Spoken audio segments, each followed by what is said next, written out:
lessons. Meron po akong pina-photocopy na chart. And I request everyone to bring that with you again next Sunday. Dahil baka hindi po natin matatapos yan. Yan pong chart yan. That should illustrate for us yung po mga principles na atin pong natutuhan. Kasi po, nasa closing na tayo ng libro na ating siniseries on child training. And examples written there on the chart, those are 5 situations kung saan po ninyo makikita yung lahat ng mga principles sa child training may apply. So each of those situations, magagamit yung mga principles na ating natutuhan ng child training. So, baka hanggang number 3 lamang tayo, number 2. Kaya I request each one of you to bring that with you again next Sunday. So, I intend to bring this lesson this afternoon dahil kaya ng umaga, we talk on fundamentalism and modernism controversy. At ayaw ko maputol, yung dinerecho natin ng isang umaga kung ating aralin. Kaya yung ating Sunday school supposed to be this morning, nilipat natin ngayong hapon. So what we have here is child training system overview. Okay? And these are the examples written here are 5 different situations that should tell us or illustrate for us the mechanics in applying principles on or in child training. So, example 1 dito, the first situation that's being given here for us is if a child's action, sabi yan, is number 1, in conformity with his parents' will, even concerning those things not communicated o yung hindi mga sinabi, talagang responsible yung bata, Pero ito, napaka-ideal na situation to. Bihirang mangyari ito. Napansin ba niyo yung situation 1? The child's action is in conformity. Talagang conform sa kagustuhan ng magulang. The child's action is in conformity with his parents' will. Even those things that are not communicated. Bihirang mangyari yan. It seldom happens, pero yan, kung mangyari man, nangyayari yan kapag ang bata, highly trained na. Ika nga, marami nang pinagdaanan sa child training at ngayon, talagang trained na siya. Kahit very less supervision na, outing supervision na lang, kahit hindi mo na in-instruct, alam na niya, responsible na siya. So pag highly trained na yung anak natin, aabot din dyan, in conformity. So sa child training, sabi natin, meron pong dalawang mahalagang bahagi, control and teaching. So hindi po dapat mawala yan. So sa control part, sa isang batang masunurin, dahil nasusunod naman niya. So what can you do as parent? Parents are to give directions and set restrictions. So kahit ang anak natin, masunurin na sa atin, masusunod na yung kagustuhan natin, yung mga standards natin, keep on giving further instructions. Wala ka na sa saway. Baga, hindi na kailangan na masyadong saway na. So, ang magandang gawin na lang sa anak natin, dagdagan pa natin ng mga magagandang mga principles, turuan pa natin, instruct pa natin. Give further instructions and standards. Okay? At mag-set tayo ng mga restrictions, mga karagdagan pa na hindi na natin. And then sa teaching part, parents are to teach standards and express their love through providing blessing. Ano yung blessing na yan? Ipoprovide mo sa anak mo. So dahil ang anak mo masunurin, walang nakakasagabal para i-express mo yung affection mo sa anak mo, Sabi nga ng Bible, if you then being evil, know how to give good gifts unto your children, how much more shall your Heavenly Father give the Holy Spirit to them that ask Him? So, tinuturo din ng ating Panginoon na tayo mga magulang, tayo po ng mga tagalupa, evil nga sabi ng Panginoon, given, being evil, pero pagdating sa pagmamahal sa anak, marunong tayo Pagdating sa pagbibigay sa ating anak, marunong tayo kasi anak natin yan If you then being evil know how to give good gifts unto your children, how much more shall your Heavenly Father? Kaso nga lamang, naiiba yan kapag yung anak natin suwail. Pag suwail ang anak natin, instead of giving blessing, puro pagpapalo, hindi pagpapala, ibigay natin, pagpapalo. Kagaya din ang ating relasyon sa ating ama, no? God delights in blessing us. Pero nababago yun, hindi dahil nagbago ang Diyos. Tandaan nyo, when the Bible says God repents, hindi dahil He is sorrowful over a certain thing or a certain sin. When you say repentance, it repented God, ganyan, no? Ang nagbabago, hindi yung karakter ng Panginoon. Yung action niya. The action of God changes. Bakit nagbabago? Nagbabago tayo Diba? Pero without any change of God, kagaya ng araw. Diba? Ang wax, nagbabago. Diba? Pero walang pagbabago sa araw. Kapag mainit ang araw, what happens to the wax? It melts. Pero what becomes of the clay? Ang clay, tumitigas. Pero ang wax, lumalambot. Pero may effect ba sa araw? May nagbabago ba sa araw? Kasi, ganun din po. Kapag masunurin tayong anak ng Panginoon, God delights in blessing us. Pero kung sumail tayo, iba naman ang dealing ng Panginoon. Hindi blessing, bibigay sa atin, hindi pagpapala. Diba pagpapalo. So kung anak natin, sunurin sa atin, we delight in blessing Him. Pero ang blessing, hindi lang all material, hindi lang material na bagay. Ang sinasabi dito na blessing is the blessing of our love, the blessing of our fellowship with our child, the blessing of fellowship, the blessing of personal acceptance, the blessing of peace, ang mga blessing na pwede natin ibigay sa atin. Ang ating pagmamahal sa Kanya, no? Affection, provision, yan. So, yan po ang way of dealing sa isang anak na masunurin. Give further instruction, further standards, and then express your love through providing blessing of your fellowship, of your peace, and provision. Number 2, or example 2. If a child's action is a refusal to accept his parents' directions, restrictions, or teachings, in short, rebellion, no? Pero rebellion sa bata. Ulitin ko, no? If a child's action is a refusal to accept his parents' directions, restrictions, or teachings. In other words, nagre-rebelde ho siya. So again, the control part here is, what can you do? Express love through chastisement. Love pa rin, pero paano in-express ang love? Chastisement. Tandaan po natin, ang discipline, hindi po ito in an angry manner. Or a training, hindi dapat ginagamitan ng anger. In fact, when you say chastisement, may control, it is a controlled way, Controlled ito na punishment when you say chastisement. Hindi ito venting, hindi venting of anger. Tayo pag napuno, di ba? Sana lang.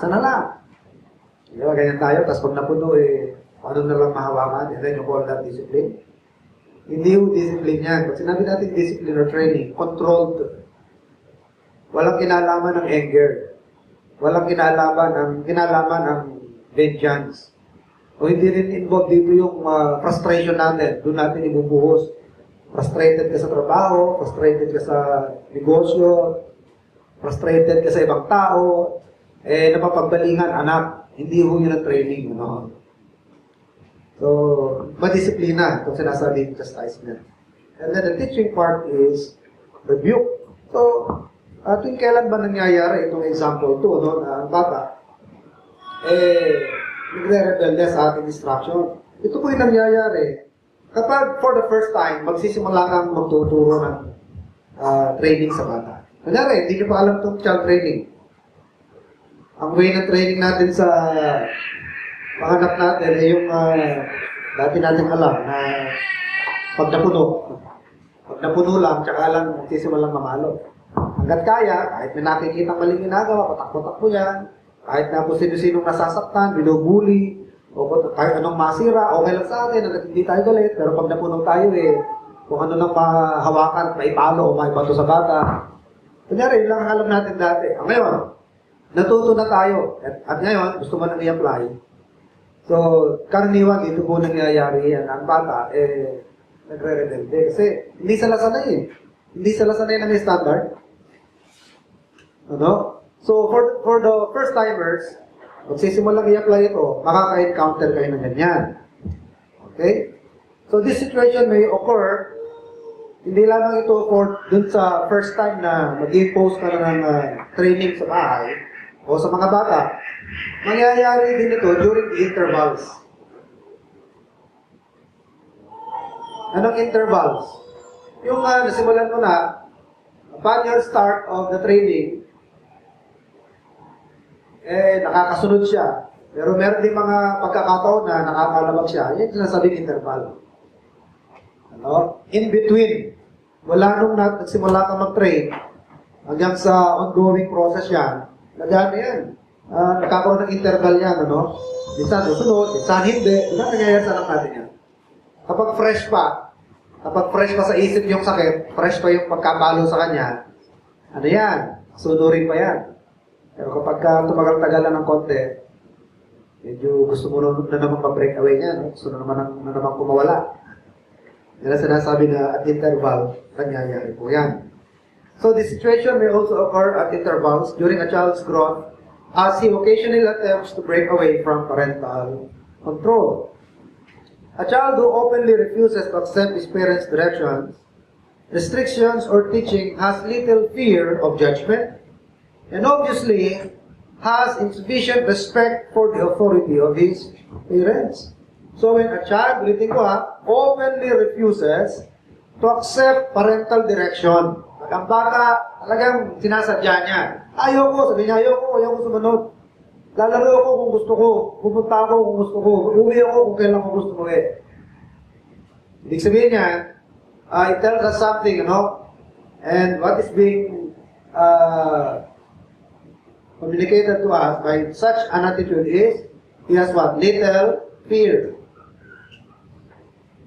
Takot saan? Little fear of judgment. What else? Meron din siya, little respect for his parents. So, yan ang mga i-indicate niyan. Pag ang bata, hindi mo anak, hindi ngayon, hindi mo kwento. Wala ngayon, dito na tayo ngayon sa bahay. Mag-impose tayo ng mga standards tungkol sa pananamit, tungkol sa kalinisan, tungkol sa oras ng pag-uwi, tungkol sa pwedeng kainin, tungkol sa pwedeng maging merienda at hindi maging merienda, tungkol sa magiging kaibigan. So, ito na yung mga standards natin. All these standards will be strictly and firmly applied and imposed fairly. Hindi ito situational, kundi sa lahat ng pagkakataon, i-apply natin. Pero patas, hindi ko ikaw ang matanda, mas pagbibigyan ka, o dahil ikaw ang bunso, mas papaboran ka. So, ito ay fair sa lahat. Okay? So, kapag ang anak natin, medyo nagre-react dyan, kasi sanay siya ng walang restrictions, nagagawa niya lahat ang gusto niya. Yan, hindi mag-react yan. So, kapag ang attitude ng bata, gano'n, ito lang dalawang bagay na ibig sabihin niya. Mukhang hindi siya takot. Kasi when you set a standard, normally, ang kasunod dyan is the what? Penalty for violations. Kasi useless ang rules kung walang penalty, di ba? Tama ba yun? Kunyari, maglagay ng rules ang local government, pero walang penalty. Palagay niya may susunod? It is as good as if there is no law or there is no rules. Kaya sa bahay, maglalagay kayo ng mga rules, tapos wala rin namang form of penalty or punishment sa mga violation. Wala yun, useless. Tatawanan lang. Bigyan mo nga ang tao ng penalty na life imprisonment, tinatawanan, bakit? Alam nila, di sila mamamatay.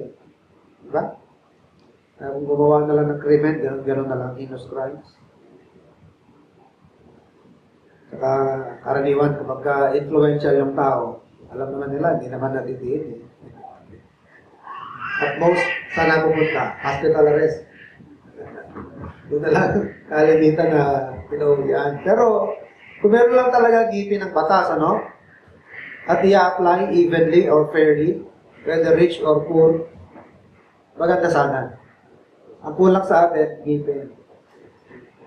Alam niyo kung nangangailangan lang ang Pilipinas ng ng revenue, alam niyo sa kinukuha, sa alak eh.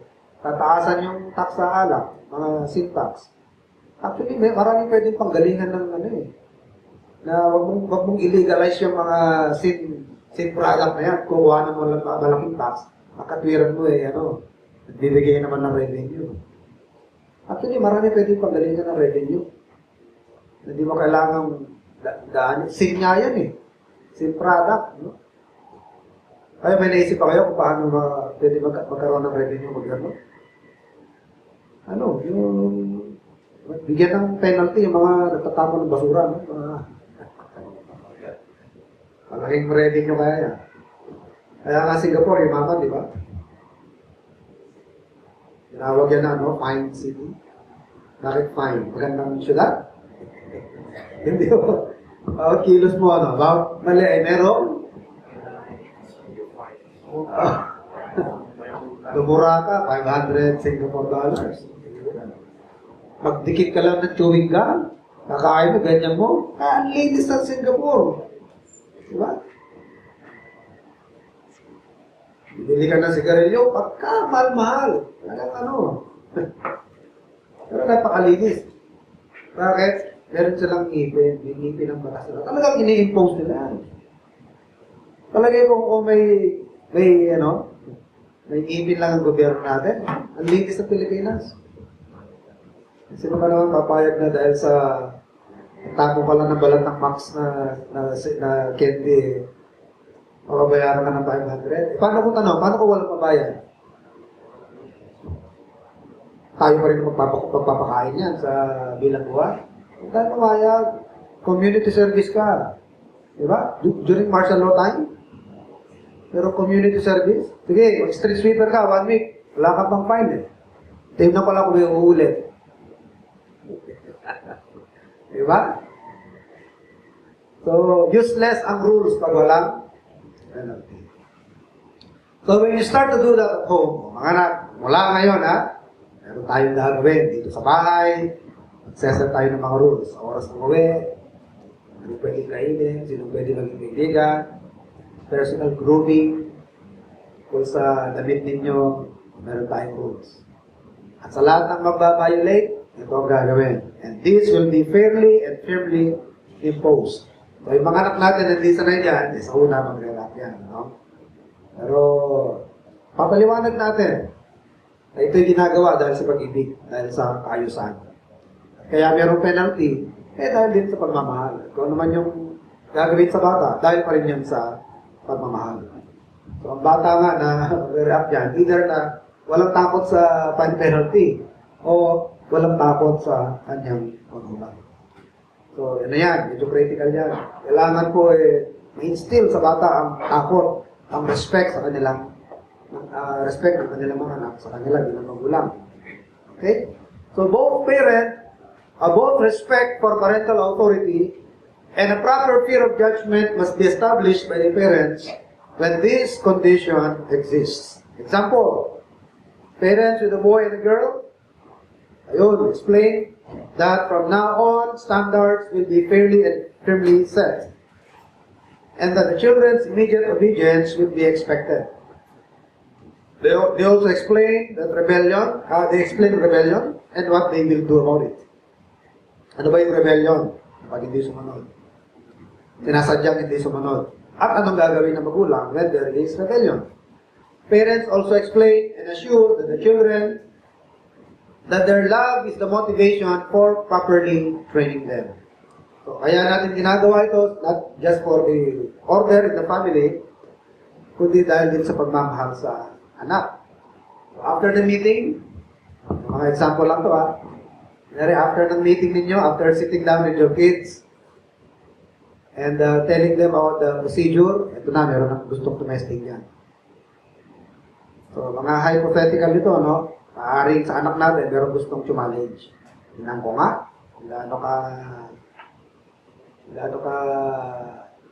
ano yung mga magulang ko sa sinasabi nila, gaano ka feel, tingnan nga natin. Hindi man nila i-verbalize yan, pero minsan may mga anak natin yung, tingnan ko nga, subukan ko nga. Lalo yung mga strong will, ano, challenge nila yan. Soon after, kunyari, ang anak nating lalaki will test the new procedure to see how much he can defend or how much he can depend on his parents' word. Isang example niyan, kunyari, yung oras ng pag-uwi galing sa bahay ng kalaro. Okay? Nagiging issue ba sa inyo yan, yung oras ng pag-uwi sa bahay? Issue ba sa atin yan? Lalo na kung anak mo babae, di ba? Alam niyo, mahirap magkanak ng lalaki, pero ngayon ko na-realize, mas mahirap magkanak ng babae. Mas ano ka, mas hindi ka mapakali. Diba? Mas, ano ka, mas tuliro kaysa lalaki. Ay, lalaki yan, yabang mga lalaki, medyo ano ka pa eh. Pero kahit pa rin, di ba? Kahit lalaki, kapag kaalanganin na sa oras, di ba? Hindi ka rin mapakali niyan.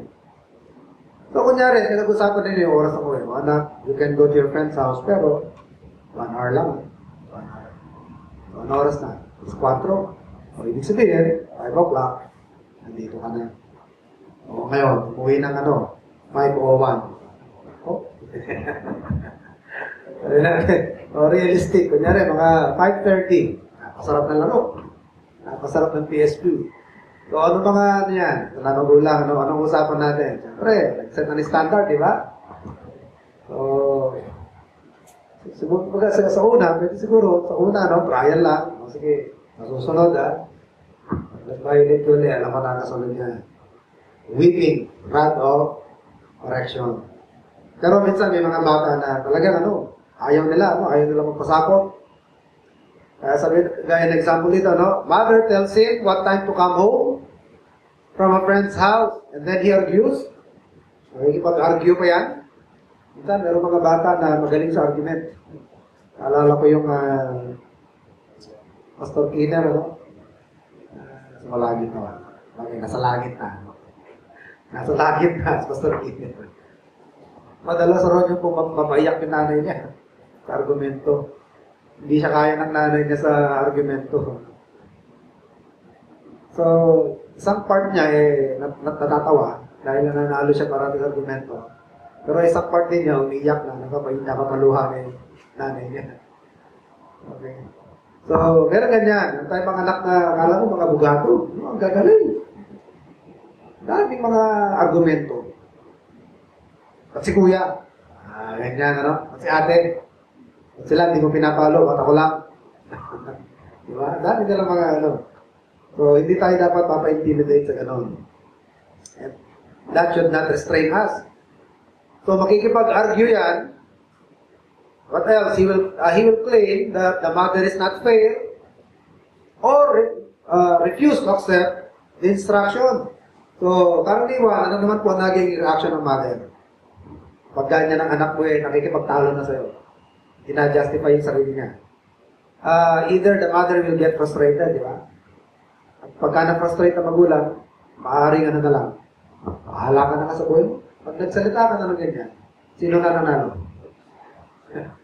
Sino na nanalo? Yung bata ang nanalo. Ano nangyari sa'yo? Di ba? You surrendered, and you were defeated at the conflict. Talo ka na rin. Tinalikuran mo na yung laban. Baga, inadmit mo na, natalo ka. Alam nyo, yung unang conflict, napaka-importante na mapagtagumpayan niya ng magulang. It is of paramount importance to the first conflict sa issue ng authority and respect at saka sa standards. Kailangan mapagtagumpayan ng magulang niya. Kung di kaya ng ina, dapat yung ama kahit nasa trabaho, maaaring umuwi. para ma-deal right then and there yung sitwasyon. Kung kaya lang din na umuwi, kailangan ma-put down ang rebellion agad-agad. Importante ho yan. So the mother might get frustrated and she will either emotionally want to hit the child. Maaaring ang mga reaction mo, mag-frustrate ka, sumuko ka, o magkaroon ka ng emotional feeling na parang gusto mong sapukin yung anak mo. Diba? Wala ka sa issue at hindi mo ma-apply yung rod of correction. So, yan po mga maaaring maging reaction. That the mother will either emotionally want to hit the child or be tempted to give in and avoid the conflict altogether. At malamang, natuto na ang magulang sa child training. Anong dapat gawin? Training, rod of correction, discipline, punishment, chastisement. Okay? However, now that she knows what to do, she instead declares her son's action to be wrong. So, sabihin ng ina, mali pa rin ang ginawa mo. Ang usapan natin, meron tayong standard, hindi ka naman kumontra, nag-agree ka, na kapag binigyan ng oras ng ulit, dapat susunod. At pagka hindi nasunod, merong penalty. And then she further warns him that a whipping is her only course of action unless he immediately changes his attitude. So kung anak naman po natin, sorry po nanay. Diba? Okay na yun. Sorry po nanay. Hindi na po ako uulit. Abangan lang natin yan. Sige, pagbigyan natin. First offense. First offense. Kahit sa kumpanya, di ba, meron na yan. Memo, ang tawag dyan sa mga memo. Memo muna. First, reprimand. Wala mo ng suspension, di ba? Usually, suspension, wala na yun. Third offense, ayan. Sige, reprimand muna. Explain. Give a written explanation why you are absent or why you are late. Second offense, mga 1 day suspension na yan. Third offense, 1 week or 3 day na walang pasok without pay. Tama ba? Sige na, okay yan. Sige, at least nag-sorry ka. Ina-admit mo na mali ang ginawa mo. Diba? Importante, the child admits the wrong. Ina-admit man niya ang kanyang mali. But if the child refuses to change his attitude, bakit? Since the boy has not experienced this type of firm leadership in the past, he will probably continue testing his mother's commitment. Kaya ito nanay mo, baka binabluff lang ako nito. Isa lang to eh. Mga batang ganyan, mga sumail. So, itetest niya yan. Okay? Therefore, he continues to be unwilling to accept her instruction and ignores her warning. Basta, uwi ako kung kailan ko gusto. At this point, anong pwede gawin ng magulang? Kunyari, wala kang kasama mo. Nanay ka lang sa bahay. Anong pwedeng gawin? Anong pwedeng gawin? Pasukin mo muna sa kwarto para magmuni-muni. At ikaw naman, bilang nanay, ready mo na ang sarili mo. Emotionally, mentally. Kasi, mayroong conflict, di ba? Hindi pwedeng puro emosyon lang. Puro rage. Kailangan you are prepared both emotionally and mentally. I-rehearse mo yung lahat ng natutunan mo. I-recall mo. Ano ba dapat gamitin sa chastisement? Kailangan ba slap to the face? Chinelas, sintro, buntot ng pagi, lubid, gagarote. Ano ba tinuro ng Biblia? Teka muna, turo ng Biblia. Ano lang eh? Stick.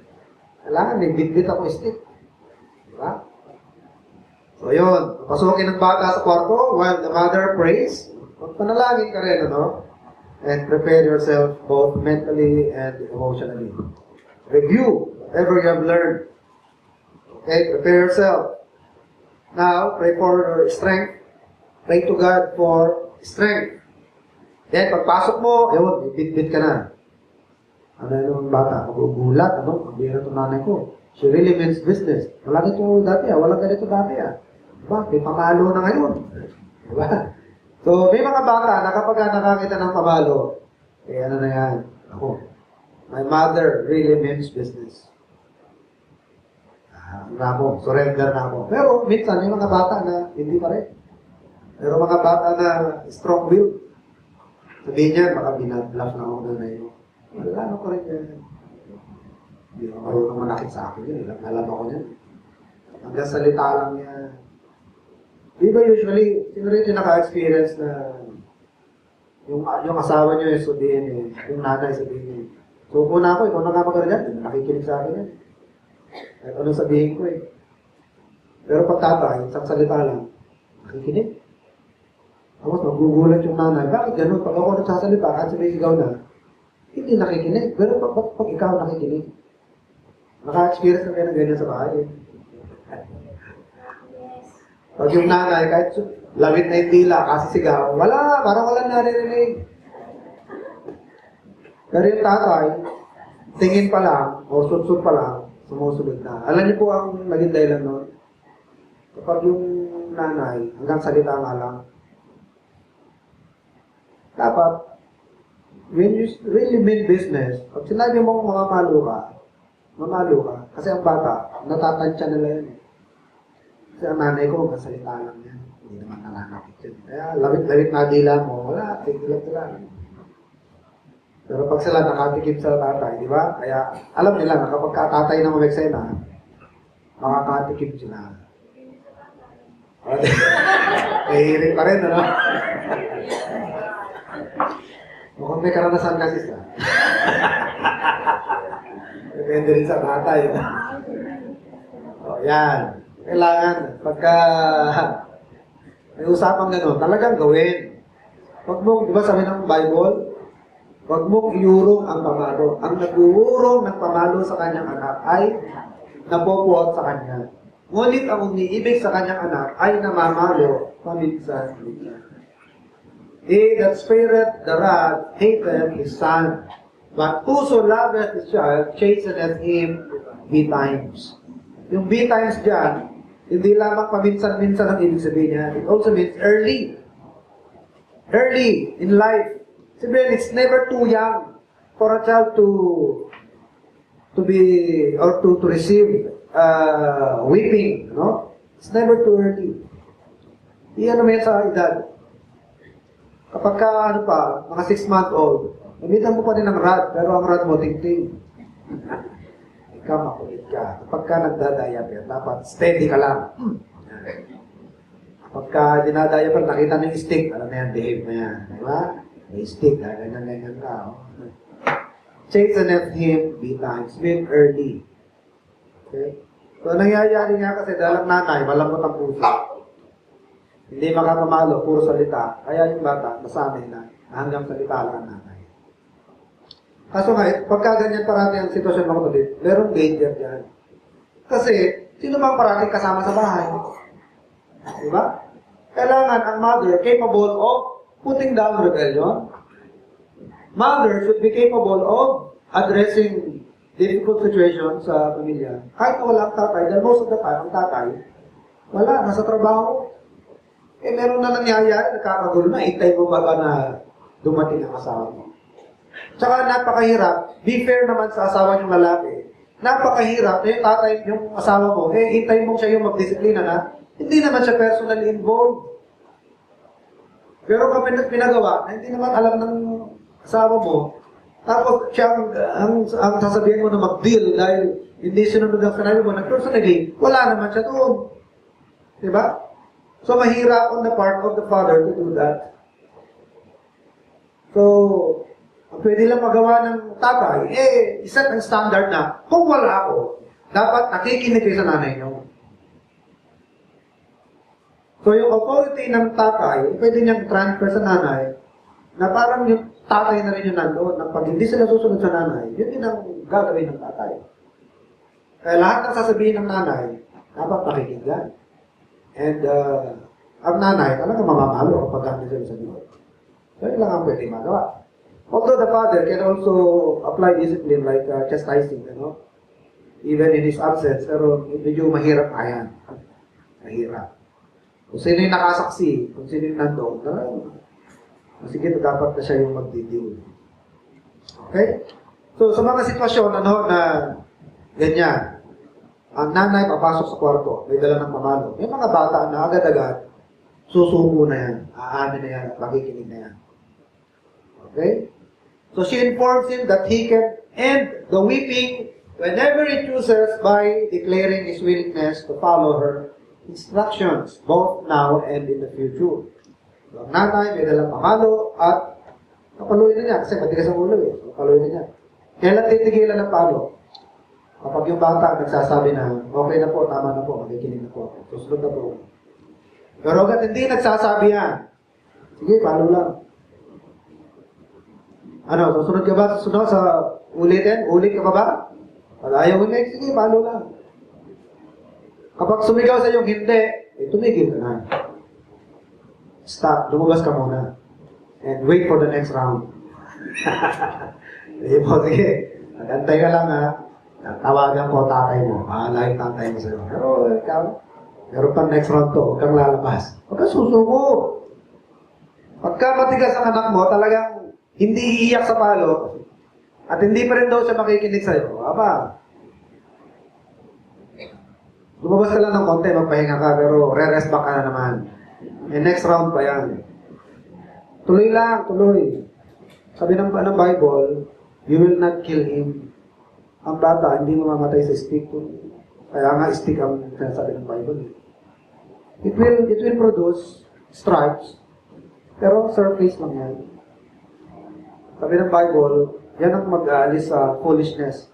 Stripes at the back of a child.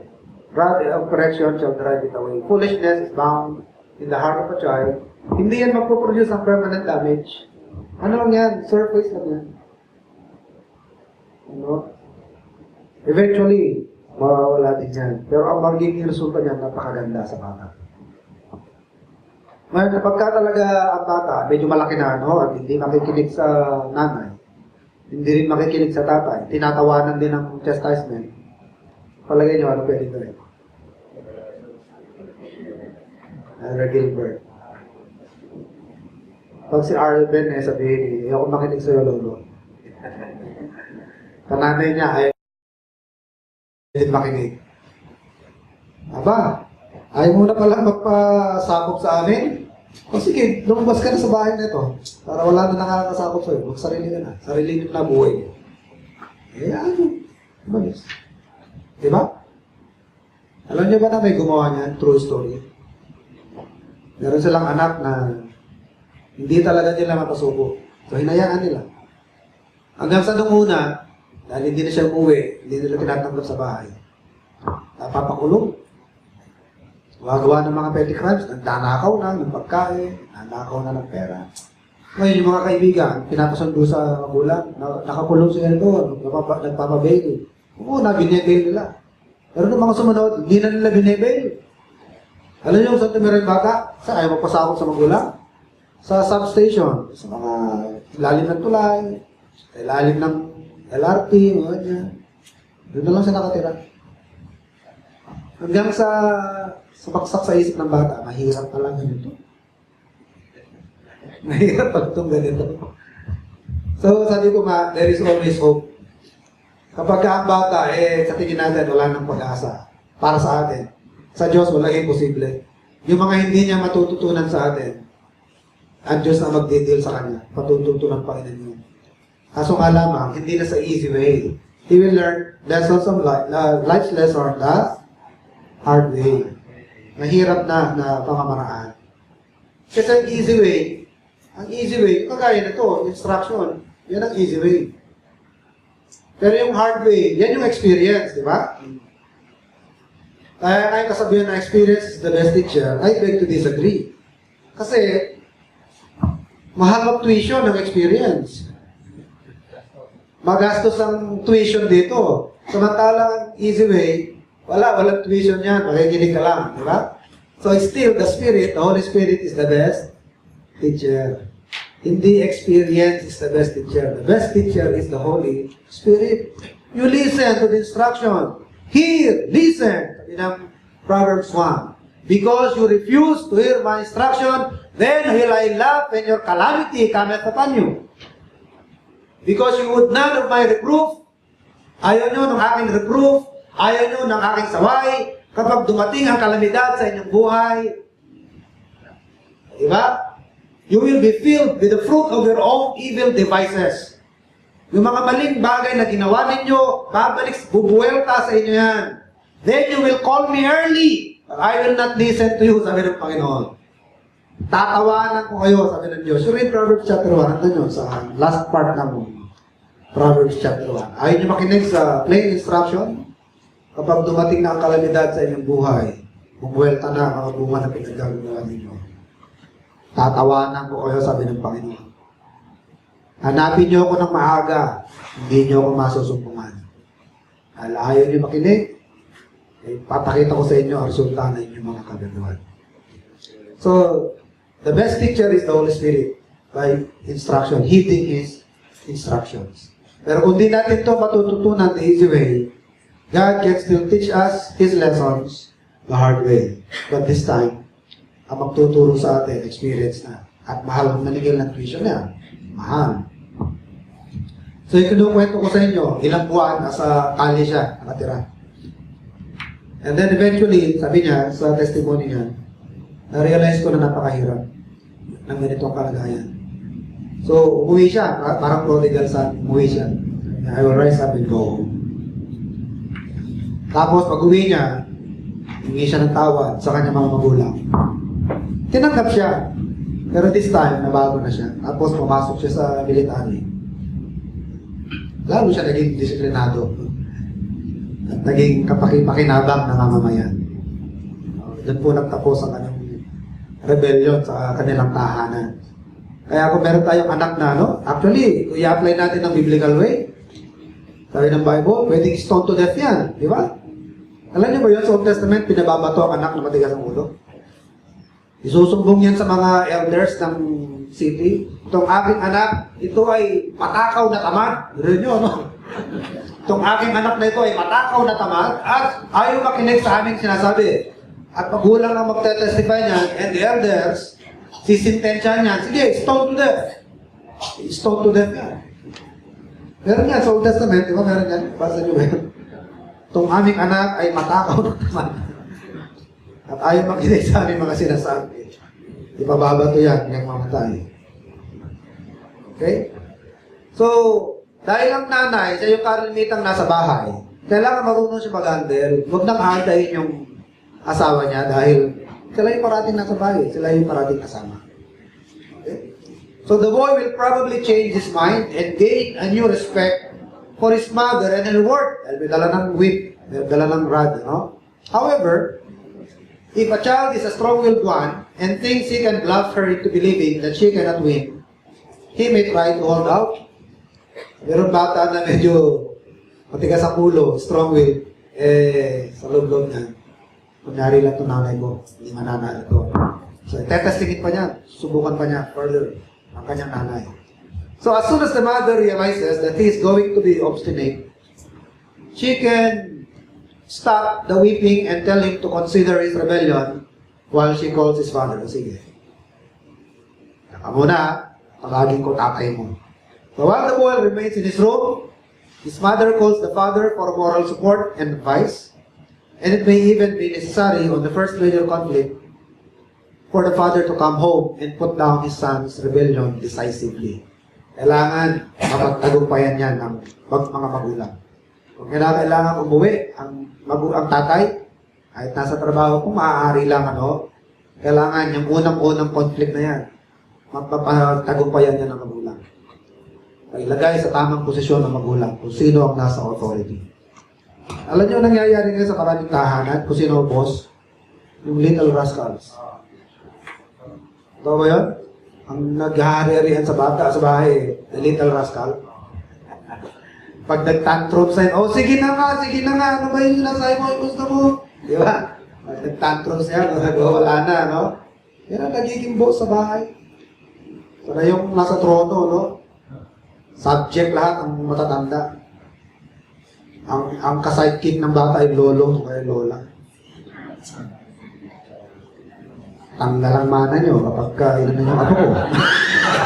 Patay na, no? Pag inamin yung apo ko, huwag niyong makakandi-kandi yung apo ko, ha? Maliho yun. Dapat naman po yung lola o lolo, sila yung mag-susupport doon sa in-establish ng magulang. Suportahan. Huwag konsintihin. Kahit ito yung spoiled eh. Spoiled. Hindi spoiled. Talaga na i-spoil. Alam niyo ba sabihin ng spoil? Diba? Napapanis. Napapanis. Na-spoil. So, huwag natin hayaan na yung bata, lalakas lalo ng loob na rumibelo sa magulang. Sabi niya, dahil sa mga grandparents, yung grandparents, sila dapat yung susuporta sa standards ng kanilang mga anak na in-impose sa apo nila. Suportahan yung sinasabi ng kanilang anak. Huwag yung ipagtatanggol ba yung apo, no? Siguro, kung nasasaktan yung lolo-lola, anak, huwag mo nagpakita sa akin. Hindi na lang, bumulungan mo na lang. Pero hindi sa presensya ng bata, kagagalitan mo yung anak mo dahil yung apo mo ay sinasaktan, pinapalo. Bulungan mo na lang. Kung papalo niya, huwag naman sa presensya ko, nasasaktan ako. Hindi pa kasi ako lolo kaya siguro yung mga lola at lola alam nila, no? Hindi natin alam kung anong feelings nila. Meron po nagsabi na mas matindi raw ang pagmamahal ng lolo at lola sa apo kaysa sa anak. Totoo ba yun? Or Gilbert? Dito anak niya. Pero may mga nagsasabi gano'n, ano? Siguro dahil marami silang atraso sa anak, doon na lang nila kinaganti sa apo. No? Doon na lang nila pinupuno. Tama ba yun? Sana hindi naman, ano? Pero yun daw po, matindi ho ang pagmamahal ng mga grandparents sa kanilang mga apo. Okay? So while the boy remains in his room, his mother calls the father for moral support and advice, and it may be even necessary in the first major conflict for the father to come home and put down his son's rebellion decisively. The first conflict must be won by the parents. It is imperative for the child to learn that his parents are serious about their rulership or all is lost. Yan, importante niyan. Dapat ma-instill sa bata, ma-impress sa bata na seryoso ang aking mga magulang. Dahil kung hindi sila ganyan kaseryoso, wala na. Kasi ang pag-protect sa bata, hindi lang ang protection sa mga masasamang tao. Hindi lamang sa mga bagay-bagay na makakasama. The child must be protected even from himself. Ito napaka-importante na hindi naintindihan ng marami. Akala ng bata, nakakatulong sa kanya yung pinagpipilitan niya. Na kung ipagpipilitan niya at makikinig ang mga magulang sa kanya, siya rin yung bata rin ang bandang huli ang talo. Yung bata rin bandang huli ang kawawa. So kailangan ng bata proteksyonan, hindi lamang sa mga makakasakit sa kanya sa labas, kundi pati yung sa sarili niya. He must be protected even from himself. Dahil kung yung gusto ng bata, yun ang parating nasusunod. Darating ang araw, no? Ang kawawa dyan, yung bata. Kapag ang bata nasanay na sa walang hindi, lahat oo. Lahat ng bagay pwede. Baka kahit gobyerno na yung nag-hindi, hindi pwede sa kanya. Magkakaroon na yan, balang araw, clash with leadership. Magkakaroon ng clash yan with the authority. Magkakaroon ng clash yan sa kanyang mga classmates na minsan sa school, may mga leaders dyan. Magkakaroon ng conflict yan sa leadership. Magkakaroon ng conflict yan sa school, sa teachers. Magkakaroon ng conflict yan sa rules ng school. O kapag ka nasa trabaho na yan, parating magkakaroon ng conflict yan sa mga katrabaho.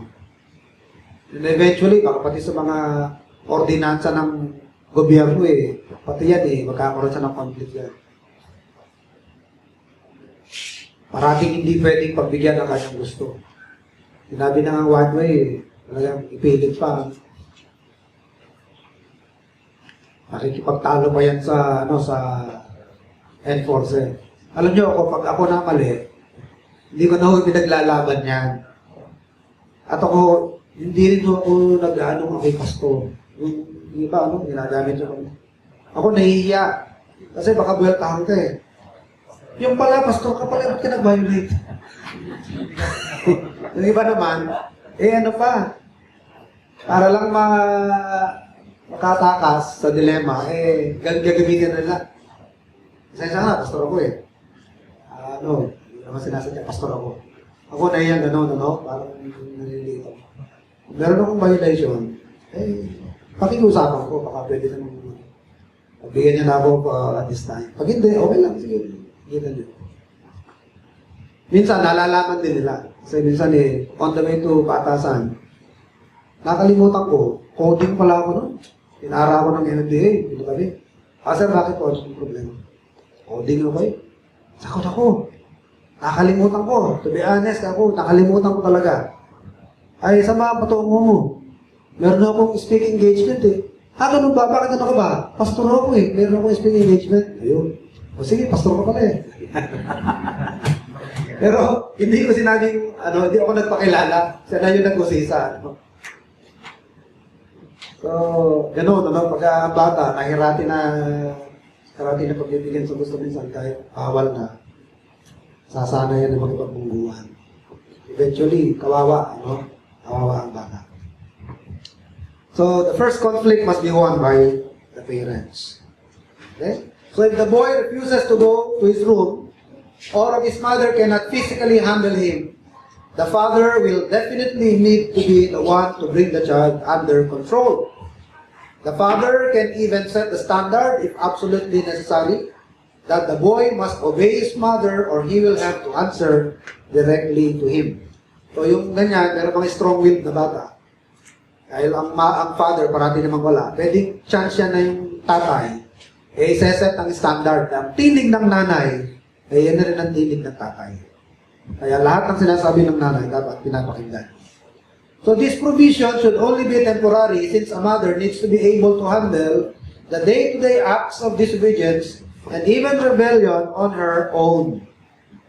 So, sabi ko nga, dahil ang tatay parating wala, kailangan marunong ang nanay. At ang nanay naman, huwag kang mag-share sa responsibility. Huwag kang manliliit o huwag kang matatakot. Kailangan, panindigan mo yan, yung responsibility, parental God-given responsibility yan. At binigyan ka ng Diyos ng authority. Hindi yan ine-earn. Hindi yan ine-earn. Tandaan po natin, ang parental respect and parental authority, hindi ka lang i-earn ng magulang yan. Nairespeto siya ng kanyang anak. God-given yan. Kahit pa sa mga magulang na hindi ka respeto. Minsan, meron mga magulang na hindi ka respeto. Pero it doesn't mean you will not respect them. Kasi ang kanilang authority at ang respect na dinidemand, ang Diyos na nag-demand. Ang Diyos na nag-demand niya. The parents should be honored. Honor, father and mother. Hindi kailangan na respectable muna sila bago mo sila respect. Hindi ho. Walang ganung provision. Pero kasi mga ang katuyaran paano ko i-respeto? Hindi naman ka-respeto. Kahit pa hindi ka-respeto. Dahil ang Diyos ang nagbigay ng authority sa kanila at ang Diyos ang nagde-demand ng respect para sa magulang. Kahit hindi ka-respeto. So yan ang isang bagay na hindi mawawala sa magulang. Whether he is illiterate, uneducated, or educated, pareho lang yan. Dapat sila na i-respect. Okay? So after the boy finally agrees to follow the instructions of both his mother and father in the future, he needs to be reassured that all is forgiven. So kapag ang bata sumuko na, hindi ko pala kaya ang tatay ko, hindi ko pala kaya ang nanay ko.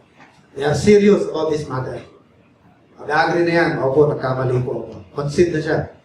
Nagpo-concede na siya at nangangako na ng obedience in the future. So ano gagawin ng magulang? Immediately after that, the parents should what? Should reassure. Kailangan ang magulang i-reassure yung bata na okay na yan, forgiven ka na. Hindi yung tapos na nagkikim-kim ka pa.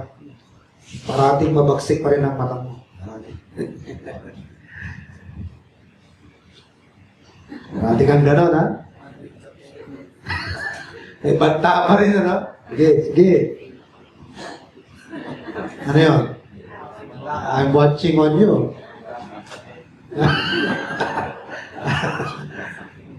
Wag kong gano'n. Kailangan pag ang bata nag-concept na yung tawad, okay na nanakap. Bayan mo na, di ba? Bayan mo na yan. Sige, sa susunod hindi masaya itong ginagawa ko na nasasakpang kita. Pero hinihingi ito. Dahil mahal kita, ayaw kong magpapatuloy na ganito. Ganyan ka. Kasi ikaw din ang mapapahamak. Ano. So, i-explain nyo na ito ay dahil sa pagmamahal sa kanila. So, reassure them. Okay? And that everything is forgiven. He may or may not be allowed to go to his friend's house. Yung sitwasyon natin kanina na nag-overtime sa pangako niyang oras, ano? Depende sa gravity ng sitwasyon, ano? Okay? So, when he attempts to reject parental direction in the future, kung balang araw, nakakaramdam na naman siya ng parang gusto niyang lumabag, itong nangyari na nasaktan siya, magsisilbing ano yan, warning. Teka muna. Dadala-dalawang isip na yan. Teka muna, pakako ko, 1 hour lang Dapat tutupad na ako kasi nasaktan ako. So, warning na yan. Okay? So, parents should expect the need to handle their children very firmly when first introducing them to the reality of obedience and honor. So, makaka-expect kayo, no, na, ano yan? So, makaka-expect kayo ng, yung resistance. And parents should expect the need to handle their children firmly. So, sa mga resistance, again, parents should be able to take their stand and firmly impose nila yung respect ng bata sa kanila. And then, a child soon learns that his parents mean business and will not be intimidated by his cries, threats, or resistance of any kind. So, yung bata, makalusot siya, no? Ano po yung mga way niya ng makatakas sa dilema niya, o ma-justify yung kanyang mga mistakes. O para hindi siya mapalo. Either na, ano yan, ano yung mga defense mechanism ng bata. Either the child will cry. Di ba? Pag umiyak, anong sasabihin ng magulang? Huwag mo akong daanin sa iyak-iyak mo. Ano pa? Threaten. Ano yung mga threaten? Sige, di na kita love. Di ba ganyan? Di na kita love. Di na kita love. Ganyan, di ba? Huwag kayo papadala sa ganyan. Si Lolo na lang love ko. Si Lola na lang love ko. Ayaw ko na sa'yo. I hate you. I hate you. Ganyan, di ba? Huwag kayong papadala sa ganyan. Ano? Yung sinabing palo, haluin pa rin. So, the child should learn that his parents mean business and will not be intimidated by his cries, by his threats, or resistance of any kind. Now, kapag ang bata, na-proof niya na kanyang mga magulang, ganun ka-firm, ang magiging bunga niyan sa bata. Ang bata po ay marerelax. Bukod sa marerelax, he will feel what? He will feel secured. He will feel secured. Akala ba nyo, kasi minsan, ayoko mamalo ng bata, baka magtanim ng galit sa akin. Maling mentalidad yan. Ayokong saktan ng anak ko, baka magalit sa akin, magkaroon ng hatred sa akin. Magtanim ng galit. Malihong mentalidad yan. Ang bata na nakakatigim ng palo, mas nakaka-feel ng security. Ang magulang ko pala, hindi nila ako papayagang masaktan at poproteksyonan nila ako sa kahit anumang bagay, kahit sa sarili ko. Poproteksyonan nila ako kahit sa sarili ko. So ang bata, makaka-relax yan. Diba tayo pagka nagkasala, pag nakatikim ng palo sa Panginoon, ano yung unang mga reactions natin? Diba? Nasasaktan tayo sa palo na binibigay ng Diyos. Pero meron siyang magandang effect. Ano yung magandang effect sa atin? Di ba magandang effect sa Kristiyano? Ayaw ko na po-prove na anak na ako ng Panginoon. Di ba? Sino rito yung nagkaroon ng ganyang sitwasyon na ako napalo dahil anak na ako ng Panginoon. Na-assured ka na hindi ako hinayaan ng Diyos na magpatuloy. Alam mo, nakakatakot yung tuloy-tuloy ka sa kasalanan tapos walang palo. Nakakatakot yun. Yung tuloy-tuloy ka sa kasalanan tapos walang palo. Walang chastisement. Ako pagka may kasalanan, walang palo, kinakabahan ako. Kinakabahan ako niyan. Ako kayo talaga mananampalataya. Hindi. Kasi kung anak ng Diyos, makakatikim ng palo yun eh. Dahil sa Bible yan, Hebrews 12. Ano bang anak ang hindi nakakatikim ng palo kung minamahal ang kanyang magulang? If you then without chastisement, then are ye bastards and not sons. Yan sabi ng Bible. If ye then are without chastisement, kung di kayo nakakaroon sa palo ng Diyos, you are bastards, hindi kayo anak ng Diyos. Pagka nakakating mo ng palo, tuwan-tuwa pa ako minsan. Ako, hindi ako kinayaan ng Diyos na magpatuloy sa ganitong kalagayan, kaya dinisiplina ako, pinalo ako. Masakit, pero at least, na-prove ko na anak ako ng Diyos. Kaya yung bata, iyak yan. Masasaktan yan. Pero, magbubunga yan ng relaxation at the same time, feeling secure. Feeling of security. Na, bahala ko ng mga magulang ko, and they will protect me from anything that would harm me, including from myself, even from myself. Protection na nila ako kahit sa sarili ko. Dahil hindi ko alam ang ginagawa ko. At iingatan nila ako kahit mismo laban sa sarili ko. Okay? So, Hebrews 12. Silipin nga natin yan. Hebrews 12. At dito tayo mag-close on Hebrews 12. Magandang balik-balikan itong portion na ito. Hebrews 12, 5. Hebrews 12, 5. And ye have forgotten the exhortation which speaketh unto you as unto children. My son, despise not thou the chastening of the Lord, nor faint when thou art rebuked of him. For whom the Lord loveth, he chasteneth, and scourgeth every son whom he receiveth. If ye endure chastening, God dealeth with you as with sons. Amen? Kung nakakatikim tayo ng chastisement, dinidil tayo ng Diyos tulad sa isang anak. For what son is he whom the father chasteneth not? So, ano ito, understood. Understood na talagang magulang na nagmamahal sa kanyang anak ay automatic mag-chasten yan. Mag-chastise ng anak niya.